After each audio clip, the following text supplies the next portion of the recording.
Et salut à tous les amis, ici j'accélère pour la chaîne Ludic Underground et en peignoir, il est revenu ce peignoir. Ouh, on y est. Le top 50 jeux de société all time, version décembre 2023. C'est écrit juste là au-dessus, j'invente rien. On reprend le même principe que l'année passée, c'est-à-dire que je vous ai sorti un top 50 là, je vais vous renseigner petit à petit, et vraiment dans un sens, je l'ai monté dans un sens. Si je dois sortir un jeu maintenant, dans les configurations idéales, qu'est-ce que je sors comme jeu? À quoi j'ai envie de jouer là tout de suite, maintenant?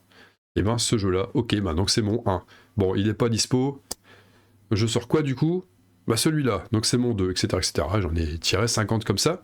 Je vous la fais sous forme... Je suis pas sûr du générique d'ailleurs, mais bon. Donc j'enchaîne les noms, les titres de jeux, et on y va. C'est parti. Bien sûr, une pensée pour les amis qui soutiennent la chaîne avec leurs dons, leurs pourboires, leur souscription au passage, bien sûr. On y va avec un Western Legends. Lui, il reste à la même place. Alors, hélas, un Western Legends... hélas, j'ai pas eu l'occasion d'y jouer cette année. Donc il était déjà 50e l'année passée, avec le grand espoir de le ressortir. J'avais joué qu'une fois jusque-là. Thème que j'adore, Far West, et puis côté bac à sable, on s'amuse à faire notre petite popote. On a notre héros, notre légende de l'Ouest. On va essayer de le rendre encore plus légendaire. Et le premier à être le plus légendaire gagne. Voilà. Hop, donc ça c'est le 50. Le jour où j'en aurai fait davantage de parties, je vous en parlerai peut-être un peu plus. Le numéro 49, c'est Frostgrave. C'est une entrée, il n'était pas dans mon classement l'année passée. C'est une pure entrée et on est sur du jeu de figurines. Donc Frostgrave, on s'affronte avec des bandes dans des terres gelées, des villes un peu en ruine, où il y a la racaille qui traîne, la racaille médiévale fantastique. Et on y va avec notre sorcier, son apprenti, et tous ces larrons en foire derrière, ces mercenaires, etc. pour essayer de foutre sur la tête de la bande d'en face. Donc un jeu très très bien pour les amateurs de figurines. Nickel. Ouais, je bloque un petit peu parce que je suis en train de me dire que je me suis planté. Frostgrave, c'est pas le 49, c'est le 48 normalement. Mince, c'est pas grave, on va dire que c'est le 49 pour cette fois-ci. Vous voyez l'amateurisme de la vidéo. Ah oui, je ne suis pas pro, je vous précise. Cette fois-ci, on passe au 48, qui était normalement le 49, et nous allons causer de Space Crusade, qui perd 3 places. Il était 45 l'année passée. Space Crusade, figurine encore, jeu de plateau, mais version figurine, on est dans du old school, années 90, vraiment tout début des années 90. On a son escouade de Space Marines et on va explorer un vaisseau spatial abandonné, quelque chose qui est, un vaisseau spatial qui est échoué quelque part. C'est pas forcément un vaisseau spatial d'ailleurs, ça peut être une zone, une base, quelque chose comme ça. Mais il y a des méchants extraterrestres qui vont nous empêcher d'aller accomplir notre mission. Il y a 3 joueurs, jusqu'à 3 joueurs Space Marines, chacun a sa bande rivale. On peut aller de concert, mais des fois on se fout sur la tête quand même. On n'a pas trop intérêt parce que le joueur extraterrestre, lui, il a un petit peu plus de force en présence, donc il faut se méfier. Faut faire gaffe à ça. Donc ça, voilà, Space Crusade, c'est un genre de Madeleine de Proust, c'est toujours agréable d'y revenir. Le numéro 47, les amis, c'est Mage Knight qui perd 37 places, et oui, je l'avais casé en 10 sur le précédent. Et donc Mage Knight, qui est toujours un excellent jeu, c'est pas tant là le problème, c'est que à mon goût, là on voit une version un petit peu customisée à l'écran, donc on a notre Mage Knight, notre chevalier mage qui se fait sa petite force avec ses troupes qu'il va recruter au passage, qui évolue. Ça rappelle Heroes of Might and Magic pour ceux qui connaissent la série de jeux vidéo, jeu qui a inspiré Vladage Fatil en créant son Mage Knight. Excellent jeu. En solo, il est très bon, autant qu'en multi, même si multi, il faut prévoir du temps. Mais pourquoi il a chuté autant? Simplement, c'est pas évident de sortir le jeu quand on a une table qui est pas si grande que ça, et c'est un petit peu mon problème ici. Donc il fallait toujours sortir plein de matos dans un espace très réduit, ce qui a contribué à ce que le jeu soit un peu déprécié dans mon esprit. Mais enfin, un jeu excellent. Si bien sûr j'avais plein de place à la maison et plein de temps en plus pour tout sortir, ça serait, à mon avis, il serait pas descendu autant. Le numéro 46, Mysterium qui gagne 2 places, qui était 48 sur le top 50 de l'année passée. Mysterium, hein, donc ce jeu asymétrique, parce qu'il y a un esprit qui s'est fait, enfin l'esprit d'un défunt qui est assassiné, qui va essayer de faire deviner au médium autour de la table comment il a été assassiné, par qui, à quel endroit, etc. Jeu d'ambiance avec association d'idées, on va dire, par le biais de cartes à la Dixit. Sympa, des parties... Ouais, des parties plutôt cool, bonne ambiance, c'est coop, on discute, enfin à part le fantôme, mais on discute entre nous, on cherche les idées. Bon. Petit défaut de la mise en place un petit peu longue pour ce que c'est, et parfois des temps un peu morts, hein, le temps que le fantôme décide des illustrations à faire sa petite popote, mais sinon un excellent jeu que j'ai toujours plaisir à ressortir. Le numéro 45. Le grand frère de Mysterium, j'aurais presque pu les mettre ensemble, mais ça reste quand même pas le même fond de jeu. Enfin si, les illustrations, le fond de jeu, les illustrations, mais genre c'est pas les mêmes mécaniques, bien sûr. Nous sommes sur Dixit, il a perdu 12 places, mais c'est toujours un plaisir de pouvoir sortir un Dixit, hein, donc ce jeu d'association d'idées à l'aide d'illustrations assez abstraites, et bah, c'est toujours une réussite. Alors attention, un jeu qui a ce petit danger quand même, c'est de jouer avec des personnes qui n'ont pas les mêmes références culturel, ou tout court d'ailleurs, où on va sentir un décalage, on va se sentir un petit peu en dehors du coup. Sinon, bah, c'est toujours sympa à sortir. Les illustrations sont belles, elles sont de plus en plus belles, avec les extensions qui sont sorties. Et oh, puis il y a des petits lapins en meeple, c'est génial, j'adore. Et là, c'est le fan de Bunny Kingdom, le cœur du fan de Bunny Kingdom qui parle. Le numéro 44, c'est Clans of Caledonia. Il perd 4 places, notre ami Clans of Caledonia. Jeu plutôt euro, hein, comme vous voyez dans l'illustration, il y a des ressources, hein, il n'y a pas de dés, donc de base, hein, c'est plutôt euro. On a notre clan écossais, on va essayer de produire des choses pour les vendre et pour en acheter d'autres moins chers et pour les revendre plus cher. Enfin bref, ça va être une espèce de... C'est un jeu de gestion et de positionnement sur les cartes aussi, parce que le positionnement va être important. Parce qu'on va essayer de faire les routes les plus longues, enfin je dis les routes, mais on va plutôt dire on va essayer d'avoir une certaine continuité dans nos villages et dans nos manufactures. Voilà, puis c'est de 1 à 4. C'est verdoyant, c'est sympa. C'est pas si compliqué que ça pour un jeu euro. C'est plutôt agréable. Et il y a de la symétrie, parce qu'on va chacun jouer à un clan différent. Donc ça, c'est plutôt cool. Pareil, toujours un plaisir de le sortir. Même sur BGA, il est très bien. Moi, il me plaît bien ce Clans of Caledonia. Le numéro 43, c'est Decrypto. Il perd une petite place. Et c'est notre jeu d'association d'idées encore, hein. C'est un terme que j'ai utilisé plusieurs fois déjà depuis le début de cette vidéo. Là, par le biais de mots, nous sommes des espions qui allons essayer de coder, enfin c'est une équipe contre une autre équipe. On a des mots de code et on va essayer de se transmettre des séquences de code, hein. Par exemple, tu dois dire d'abord le mot numéro 2, puis le 4, puis le 3. Et il y a un plateau aussi en face pour l'autre équipe qui voit ces mots à elle. Et entre nous, on va essayer de se faire deviner les mots par le biais d'autres mots. Il faut que ça soit assez évident pour nos coéquipiers, mais pas assez évident pour que les adversaires ne déchiffrent pas la séquence, parce qu'à force d'avoir des infos, ils vont commencer à faire une triangulation mentale et capter quels sont les champs sémantiques en face, et se dire, ah ouais tiens, lui c'est marrant, ça parle beaucoup de sport là, et il doit avoir un des mots qui doit être en rapport avec le sport, et c'est peut-être le 2. Ouais, on va tenter ça. Allez, et on va essayer d'intercepter les codes en face, c'est sympa. Il y a deux façons de gagner, hein. En ne se plantant pas, en espérant que l'équipe en face se plante, et puis en essayant de décrypter les séquences des adversaires.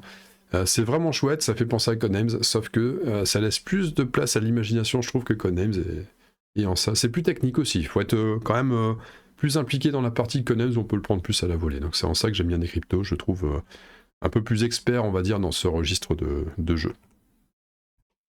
En numéro 42, c'est une entrée, c'est Sherlock Holmes, Détective Conseil. Alors j'ai juste mis un D majuscule parce que ça prenait beaucoup de place au niveau du titre, mais c'est bien le Détective Conseil. Je vous ai mis la troisième boîte là, avec Jack l'Éventreur et les aventures de West End. Il y en a 4 boîtes, si je dis pas de bêtises. Et nous sommes des enquêteurs qui récupérons un dossier avec une intro, texte qui met dans l'ambiance, qui nous met dedans, un échange entre Sherlock Holmes et un client la plupart du temps. Et nous, après, on est livrés à nous-mêmes, on a notre carte de Londres, on a nos livrets avec les infos de différents lieux qu'on décide d'explorer. Il faut essayer de trouver la résolution. Il faut essayer de résoudre l'enquête avec le moins d'indices possible, et à la fin on compare le nombre d'indices dont on a dû se servir pour faire nos déductions avec ce que Sherlock Holmes lui a fait de son côté, donc lui, et on se prend une fessée parce qu'il fait toujours mieux. C'est comme ça, c'est du coop, on joue, enfin même voir du solo si on est motivé, et puis c'est sympa, le matos est bien fait, donc c'est plutôt, c'est un plus. Ouais, c'est pas mon style les jeux d'enquête, mais celui-là il donne envie d'y retourner de temps en temps quand même, il est narratif, on est dedans, c'est bien. Le numéro 41, il n'a pas bougé, c'est Dead of Winter, il est toujours 41, il était déjà 41 l'année passée. Jeu de survie, on va dire, on va chacun gérer des survivants dans une colonie, entourés de zombies en plein hiver, et on va essayer de mener à bien une mission. Il y a de la narration, alors, la mission, il y a une raison, pourquoi on va devoir chercher des médicaments, pourquoi on va devoir chercher absolument de l'essence, c'est... ça, on nous explique bien pourquoi, et on va trouver d'autres survivants. Chaque survivant a des petites capacités, enfin souvent une capacité. Il y en a qui vont mieux se battre pour défoncer des zombies, il y en a qui vont mieux faire d'autres tâches, et attention, chacun a son objectif. On a tous un objectif de groupe à accomplir, mais on a aussi un objectif secret. Là, c'est chacun a son propre objectif secret, et souvent, il y a un des joueurs dont l'objectif secret est de faire tout chapeauter, c'est un traître, et c'est ce qui rend le jeu marrant, parce qu'il y a une ambiance de suspicion autour de la table. Le jeu est un petit peu long, mais il est bon. Il y a parfois un petit peu de flottement, on peut attendre longtemps son tour, c'est le défaut que je lui trouve, mais le jeu est vraiment bon, et la narration est sympa, surtout les cartes croisées des chemins. Alors j'ai pas agrandi l'image, on a une pile de cartes, et à chaque fois qu'un joueur va faire son tour, il y a un autre joueur qui va prendre la carte, qui va lire secrètement, et qui va dire « Ah, attends, t'es au supermarché, il se passe un truc, je te lis le texte, tac, tac, tac, tac, tac, ok, tu fais une rencontre, tu vas choisir, est-ce que je sais pas moi, est-ce que tu viens en aide au gars qui est dans le dur, ou est-ce que tu viens pas en aide, et tu prends ses provisions, tu te barres, en fonction de ça, ouais, il va avoir des répercussions. C'est bien sympa. Moi j'aime bien les jeux de zombies, j'aime bien les jeux ambiance un peu post-apo, donc c'est complètement mon délire là-dessus. C'est un jeu qui restera toujours dans mon top, je pense, encore très très très longtemps. Le numéro 40, c'est une entrée. C'est une nouvelle contrée. C'est normal que le R de contrée soit aussi en majuscule. C'est comme ça qu'ils l'ont présenté sur leur boîte de jeu. Leur boîte qui apparaît ici, on la voit ici. Hop, on va la zoomer. Ah bah ça zoome pas. Non, là ça zoome, mais ça zoome pixelisé. Enfin, c'est pas grave. Le but du jeu, c'est un peu à la sauce Dixit, on a des marque-pages avec des belles illustrations, on va jouer avec un livre, on prend n'importe quel livre dans notre bibliothèque, et c'est en ça que j'adore ce jeu. Vous savez que je suis écrivain à mes heures perdues, donc c'est cool de pouvoir intégrer un livre comme support dans un jeu de plateau, et surtout rendre le jeu de plateau vraiment varié, parce que niveau littérature, il existe une foule de livres dans des thèmes différents. Et en gros, un joueur va avoir un petit passage à lire dans un bouquin, quelque part, et il va choisir secrètement un des 4 marque-pages qui seront sur la table à ce moment-là, qui aurait bien sûr un lien avec le passage qu'il a lu. On va dire que le passage va lui inspirer un des 4 marque-pages. Et les autres joueurs, parce que c'est un coop, les autres joueurs vont réfléchir, se dire, mais tiens, ce passage-là, ouais, il est peut-être parti sur le marque-page celui-là. Ouais, ok, on y va, paf, et gagné, donc ça va nous permettre d'avancer dans le livre. Donc on est des aventuriers du livre en gros, et on va avancer petit à petit dans le bouquin. Chaque fois qu'on va avoir des bonnes réponses. Le bouquin va changer de main à chaque fois, ça va être un compteur différent. Et puis il y a des petits gags à côté. Je dis toujours des gags, c'est des gages, pas des gags. Il y a des gages à côté. On peut, si on veut, se corser la lecture du bouquin. J'aime bien prendre l'exemple. Par exemple, lire tout le passage en mettant les verbes à l'infinitif, ce qui rend la lecture un petit peu cocasse. Et par contre, en échange de ce gage, on va avancer un petit peu plus loin si ça marche. On a trouvé la bonne réponse à l'issue de cette lecture. Voilà, il y a ça, il y a des petites épreuves aussi à faire au passage. Tiens, est-ce que sur le passage qu'il vient de lire, est-ce qu'il y a 3 mots qui finissent par ou? Alors, il va falloir cogiter comme ça, il y a plusieurs trucs. Et on va chacun se répartir les tâches avant la lecture. Tiens, toi tu surveilles ça? Ouais, moi je surveille s'il y a des prépositions, machin truc, voilà. Ouais, c'est vraiment accès littérature.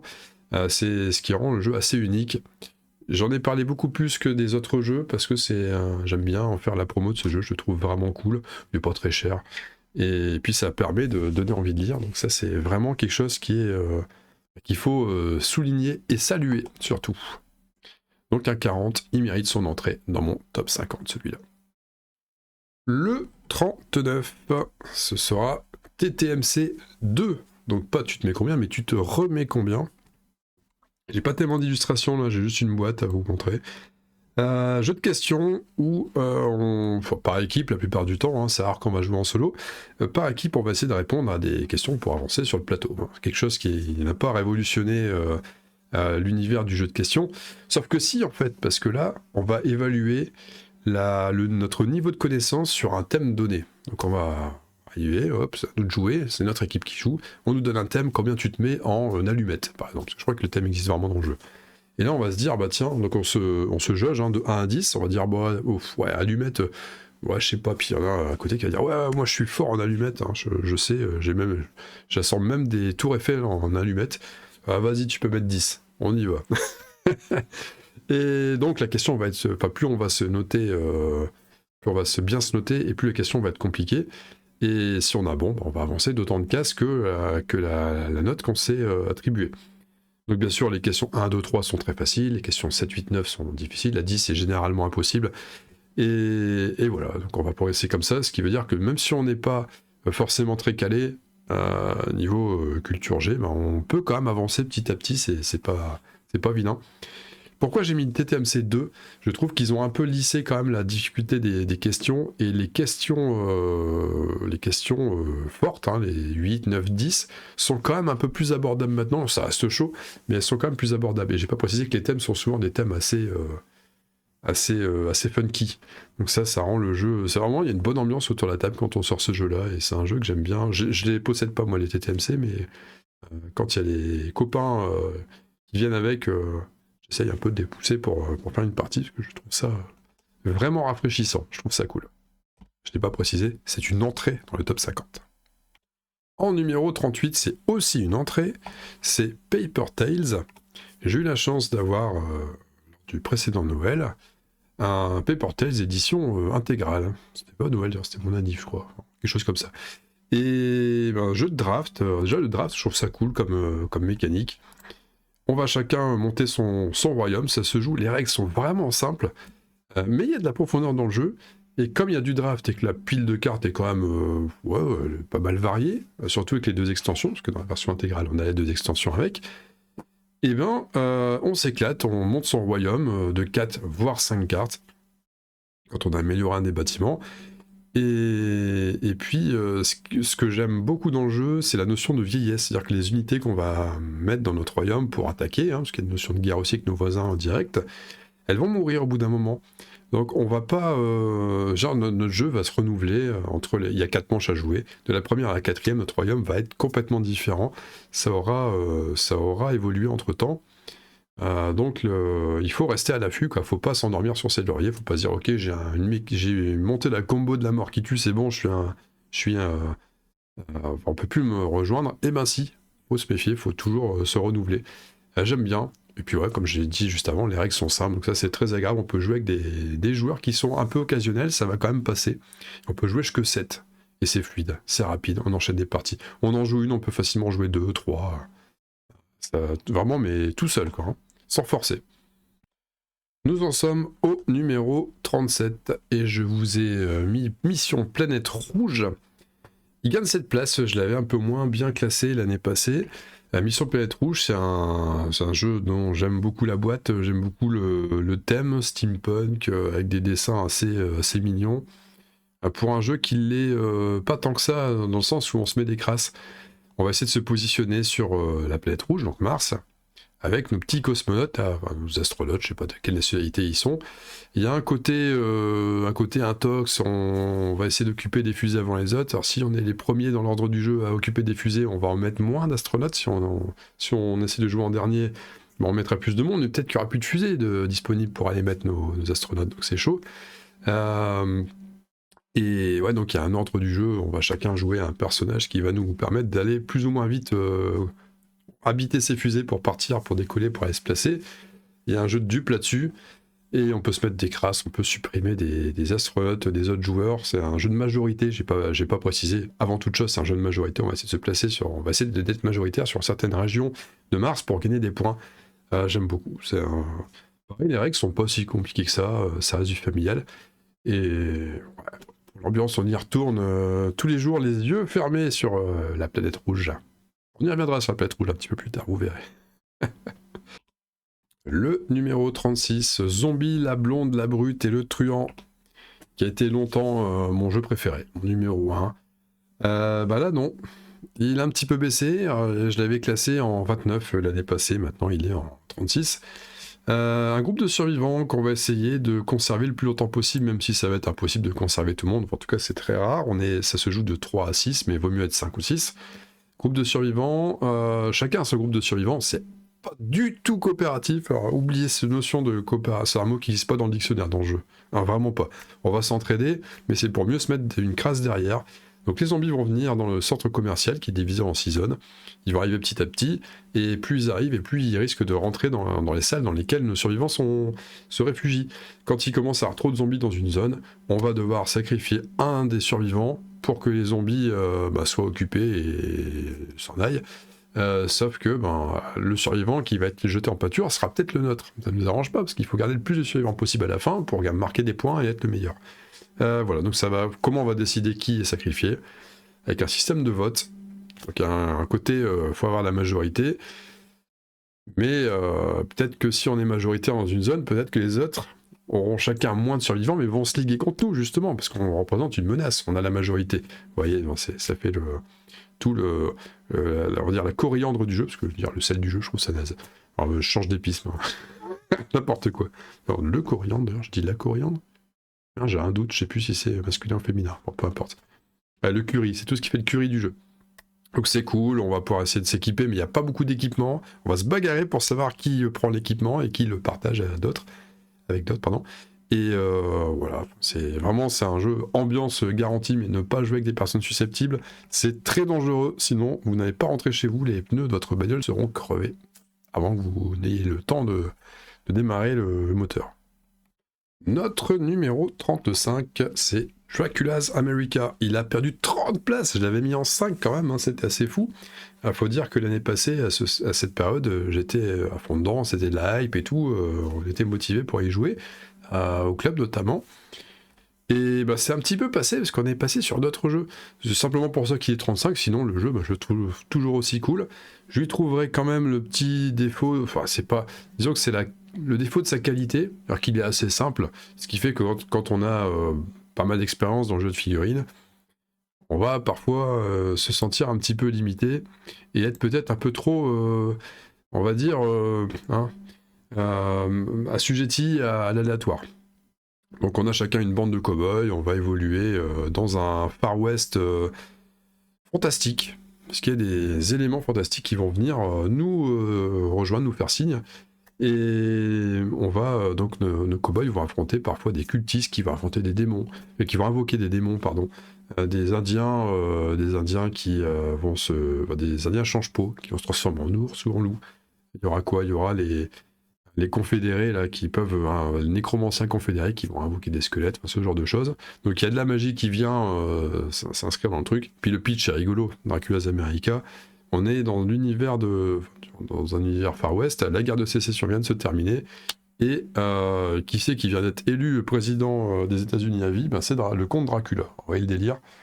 Et comme il est élu à vie, que Dracula, il est immortel. Pas immortel, en tout cas, de manière naturelle, il mourra pas. Donc ça promet du bon. Vous voyez, c'est un petit peu barré, quoi. C'est assez amusant, c'est sympa, j'aime bien le côté figurine. C'est toujours cool, la figurine. Et on en reparlera encore de la figurine un petit peu après, vous verrez. Le 34, alors celui-là, c'est un peu le chouchou du moment. Il est 34, mais c'est le chouchou du moment. C'est Ready, Set, Bet. Vous allez dire, mais qu'est-ce qu'il y a ? Ouais, il met un jeu comme ça dans son top. Alors, moi, il me fait triper ce jeu, mais à chaque fois qu'il sort, je m'éclate. Un jeu de paris sur des courses de chevaux. Donc, on a des chevaux qui vont évoluer. On peut le faire sous forme d'application, mais on peut aussi avoir un joueur qui lance les dés et qui fait avancer les chevaux de manière frénétique. Et tous les joueurs vont parier ils vont miser leurs pièces sur un plateau et dire tiens, c'est le cheval numéro 9 qui est devant, il va gagner la course, et hop, je le mets. Bon, le 6 c'est pas mal, mais il gagnera pas, je le mets dans le top 3. Allez, on va essayer. En fonction de on va dire que de la probabilité que tel ou tel cheval gagne. Les facteurs de pari seront pas les mêmes, hein. Il y a des paris qui vont rapporter beaucoup plus, hein. Vous voyez par exemple sur l'image là, le pari sur le cheval 11-12 qui remporte la course, c'est x9, x8, x7, alors que le numéro 7, ce sera x3, x3, x3. C'est pas du tout la même cote. On va chercher le terme, c'est la cote. Et on se marre, on est autour de la table, et les chevaux avancent, on est là, ouais, vas-y, le 8, allez, le 8, c'est parti. Oh non, il est encore fou. Bon, voilà, je mets une pièce à l'arrache sur le 10, allez, le 10, il est quand même bien. Et il n'y a pas que ça, il y a des paris autres que les numéros, on peut parier les couleurs des chevaux, on peut parier, il y a des paris qui viennent en plus, genre est-ce que le 7 finira forcément devant un cheval jaune ou ce genre de trucs. Et puis, ça se joue en 4 courses, donc la première course, elle est tranquille, et après on va aussi gagner des petits avantages qui vont rendre le jeu un peu asymétrique. C'est sympa, moi j'aime bien. Vraiment superbe ambiance ce jeu, de toute façon c'est pas pour rien que j'ai mis dans ma liste pour Papa Noël, hein. Celui-là si je peux l'avoir, c'est plaisir. Plaisir assuré. Notre numéro 33, mesdames et messieurs, le trône de fer. Il gagne une place, il était 34 l'année passée. Là, il est 33. Trône de fer où on va s'affronter, on va chacun incarner une grande maison de Game of Thrones, hein, le trône de fer, et on va, un peu à la manière d'un risque, on va essayer de s'étendre sur le plateau. À la manière d'un risque, dans l'esprit, maintenant c'est beaucoup plus technique. Il y a une notion d'intrigue, il y a une notion de combat avec des cartes, on va essayer de s'arnaquer, parce qu'il y a des petits effets qui vont contrer d'autres effets, un petit côté un peu pierre, papier, ciseaux, très vite fait. Et puis en fonction des territoires qu'on va conquérir, ça va plutôt bien se passer, ou pas. Il faut être le premier à avoir 7 châteaux, ou alors si on n'a pas 7 châteaux, ben, celui qui en a le plus à la fin de la partie, à la fin des dimanches. On va de temps en temps faire face aux sauvageons qui vont aussi mettre une pression, parce qu'on va devoir se défendre de concert contre les sauvageons, et puis on va pactiser, on va faire des petites alliances secrètes. Hein, Winter is coming avec le bébé là-bas, et n'importe quoi, c'est quoi ces illustrations? Faut qu'on arrête de regarder. Enfin voilà, c'est un jeu par contre qui demande du temps, hein. Faut se dire, allez les amis, on joue à 6, prévoyez l'après-midi entière, on commence à 14h, étudiez les règles avant, et on finit à 19 avec les survivants. Non, c'est du cool, celui-là, il sort pas assez souvent. Et la version numérique est pas mal, même si les alliances secrètes sont pas très secrètes dans la version numérique. Troll. Time bomb, you're my time bomb. 32, time bomb, il perd 9 places. Mais c'est toujours un plaisir de le sortir. De toute façon, tous ces jeux du top 50, il n'y a aucun jeu acheté, hein, on est bien d'accord, hein, c'est que des trucs qui sont cool. Time bomb où on va roll cacher, soit essayer de faire péter Big Ben, ou soit essayer de désamorcer la bombe qui est installée par Big Ben, par les méchants. Ouais, bah c'est du bluff. Bah tiens, j'ai la pince, est-ce que je te coupe des câbles? C'est quoi cette version de Time Bomb? Elle est bizarre celle-là. Très bizarre. Est-ce que je te coupe... Enfin, allez, où est-ce que je vais couper avec ma pince là? Qui a des bons câbles à désamorcer? Ouais, moi j'ai 3 bons câbles à désamorcer devant moi. Ok, d'accord. Ouais, si, je t'assure, il n'y a pas de bombe. Hein, il n'y a pas de câble qui fait péter la bombe directement. Ok. Bon, allez, j'y vais. Ah non, mais c'est quoi ça? T'as pas de... Je tombe sur un mauvais câble. Ouais, t'as pas eu de chance. Bah, c'est pas... Mais je t'assure, on revient après, tu vas voir. Et ouais, c'est dans Tourloop. On essaie de se faire passer pour un gentil tout le temps. Et puis, une partie est plutôt courte. On en relance une derrière. C'est sympa. C'est sympa. Ces jeux de bluff comme ça, moi, je suis vraiment un bon client. Allez, on passe tout de suite au 31. Ouais, ça déconne pas. Ouais, parce que j'avais pas plus d'arguments, en fait, j'avais l'impression que mon explication était pas très claire, donc je me suis dit, allez, non, bah, on coupe court et on passe au 31. Ça me sauve. 31 du coup, Zombicide, ce côté-là, Undead or Alive, donc la version Far West de Zombicide, thème Far West que j'apprécie tout particulièrement, que j'affectionne, c'est un mix des deux, que j'affectionne tout particulièrement, et thème zombie que j'affectionne aussi tout particulièrement. Donc ça donne un Zombicide Undead or Alive, pardon. J'aime bien parce qu'il y a beaucoup de personnages au choix, il n'y en a pas que 6, contrairement à d'autres Zombicides, il n'y en a que 6. Et puis ça défoule, c'est cool. Il n'y a pas les problèmes des jetons bruits, etc. Là il y a juste un banc qui circule, il n'y a pas de porte à péter, on rentre, on passe, c'est nickel. Pareil, le système des charniers, plutôt que mettre, tiens, on arrive dans un lieu, il y a autant de zombies là.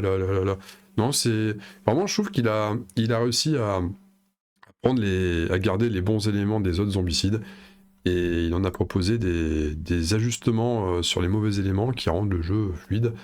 C'est plutôt cool. J'ai pas encore eu le temps, pourtant ça va faire déjà 2 ou 3 mois que je l'ai. J'ai pas encore eu le temps de tester les extensions, là, enfin, notamment celle avec la campagne sur Gears and Guns, mais je ne saurais tarder à essayer ces petites extensions avec grand plaisir. La vidéo, je vous le fais les 25 premiers finalement. Enfin, les 25, je vais m'arrêter à 26 et je la ferai en 2 fois. J'arriverai pas à faire tout en une fois. Non, ça va être trop long sinon. Notre numéro 30, c'est une entrée aussi, comme le Zombicide Dead or Alive. D'ailleurs, c'était aussi une entrée. 2 Rooms and a Boom.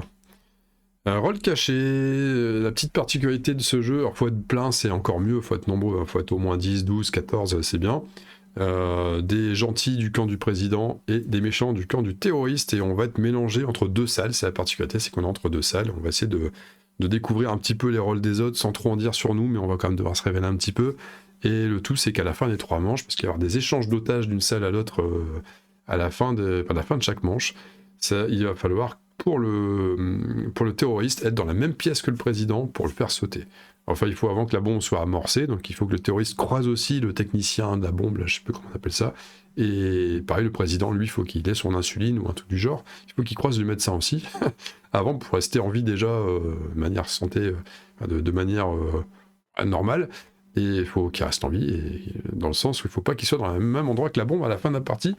Et les autres rôles sont amusants, il n'y a pas qu'un président, il n'y a pas qu'un terroriste, il y a aussi des rôles un peu fantasques qui vont rendre le jeu cool. J'ai pas encore assez joué à ce jeu, j'ai hâte d'y retourner parce que ça promet du bon. En plus, il y a moyen de mixer que l'autre boîte édition bleue, machin, puis en plus, à la base, c'est un print and play, donc on peut avoir plein de rôles différents, c'est vraiment sympa, ça présage plein de bonnes parties. Si un jour on arrive à être plein, il faut être plein, sinon c'est dommage. Ah oui. Notre numéro 29 n'est autre que Orléans, il perd 10 places. Et donc ce jeu de pioche ou encore, hein. Non, même pas plus sur Orléans, on pioche tout simplement, il n'y a pas de stop ou encore, c'est pas comme les charlatans de Belcastel. On va monter son sac de travailleurs, on va dire, et puis en fonction de ce qu'on va piocher, on va pouvoir acheter d'autres travailleurs, et puis se développer, et visiter la région d'Orléans pour aller prendre des ressources. Il est vraiment sympa, hein, il est facile à comprendre, et il a, même si les illustrations sont un petit peu vieillottes, en même temps c'est le style qui veut ça, hein, on est dans un style médiéval, ça colle bien. Et là, il est toujours plaisant de revenir sur Orléans. Il perd 10 places parce que j'avais envie d'en caser d'autres entre temps. Mais oui, qu'il y a pas mal d'entrées quand même dans mon top, hein, ça ne demande rien. Voilà. Allez, on passe au suivant. Notre numéro 28, c'est Cthulhu Death Medai qui perd 8 places. On est toujours dans ce jeu d'investigateurs complètement cinglés qui vont essayer de cesser un rituel qui a été entamé pour invoquer un grand ancien, l'univers de Cthulhu. Alors c'est pas le même délire que les Demeures d'épouvante, que Horror Arkham, hein, ça reste du Lovecraft, mais dans l'approche c'est complètement différent, c'est bien plus pulp, et c'est plus technique que ça en a l'air, hein. Au niveau des combats, enfin au niveau combat on pense DD, hein, etc. Mais non, c'est vraiment le jeu à des investigateurs qui ont leur propre personnalité, hein, aussi des investigateurs différents de Horror Arkham, etc. Mais c'est plus technique, ils ont des capacités, ils vont gagner en compétences, plus ils vont devenir fous, plus ils vont gagner en compétences, et ça va les rendre encore plus attachants, encore plus cinglés, mais encore plus attachants. C'est un bon jeu, vraiment c'est un très bon jeu, c'est un plaisir d'y revenir, même si j'ai toujours peur des fins de partie, où faut pas oublier, il y a plein de trucs à faire dans les phases du mythe, mais ça reste quand même un jeu miam miam. Notre numéro 27, si mon fils veut arrêter sa crise à côté, il nous laisse parler. Le numéro 27, on est sur Mordheim, qui ne perd pas de place, qui n'en gagne pas, il reste fidèle à lui-même. Jeu d'escarmouche, univers Warhammer, sorti en 99, donc c'est à la fin de la version 5 de Warhammer Fantasy Battle.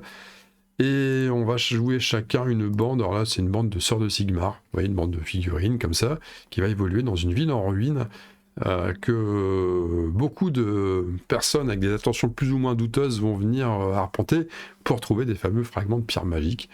Et donc ça joue dans des décors assez chargés, vraiment cités en ruine, avec des obstacles, des machins et trucs qu'on va évoluer, pas être à la ligne de vue des archers. à essayer d'aller ramasser nos trésors, mais on va forcément quand même se foutre sur la tronche avec l'adversaire, bien sûr, on va se rencontrer, et ça c'est cool, mode campagne, etc., etc., univers Warhammer, donc forcément, univers particulièrement épique. Et pour finir cette première moitié de top 50, version fin 2023, nous partons sur les charlatans de Belcastle. Il a perdu 13 places, ce charlatan de Belcastle, mais ça reste toujours un jeu, hein, je le redis à chaque fois, ça reste toujours un jeu sur lequel on a envie de revenir. Donc on va préparer nos potions, on va piocher des ingrédients jusqu'à ce qu'on marque un max de points sans que la marmite explose, parce que si on tire trop d'ingrédients blancs, et on en a plein au démarrage dans notre petit sac noir, et ben ça va faire péter la marmite. Donc là on est sur du jeu de stop ou encore, et c'est bonne ambiance, l'aléatoire très présent, hein, parce qu'au fur et à mesure qu'on pioche, on ne sait pas sur quoi on va tomber. On va acheter des ingrédients avec ce qu'on va vendre comme potion sur les tours précédents, et puis on s'éclate, autant que le gamin qui chiale à côté. Je suis désolé si vous l'avez entendu. C'est pour ça qu'il était temps que je finisse cette vidéo, que je la fasse en 2 fois. C'est mieux comme ça. Voilà, ainsi s'achève cette première moitié de Top 50 jeux de société All Time version décembre 2023. J'espère que ça vous a donné un peu d'inspiration. Je suis qu'à 36 minutes de vidéo, c'est incroyable. Je pensais pas y arriver, mais on y est. Bon, bah, donc la deuxième partie et le top 25 duo, top 25 tout court d'ailleurs, arrive très vite. Je vais l'enregistrer dans la nuit cette nuit. Voilà, je vous laisse là-dessus. Je vous fais des gros bisous les amis. Je vous dis à très bientôt, à très vite. Salut!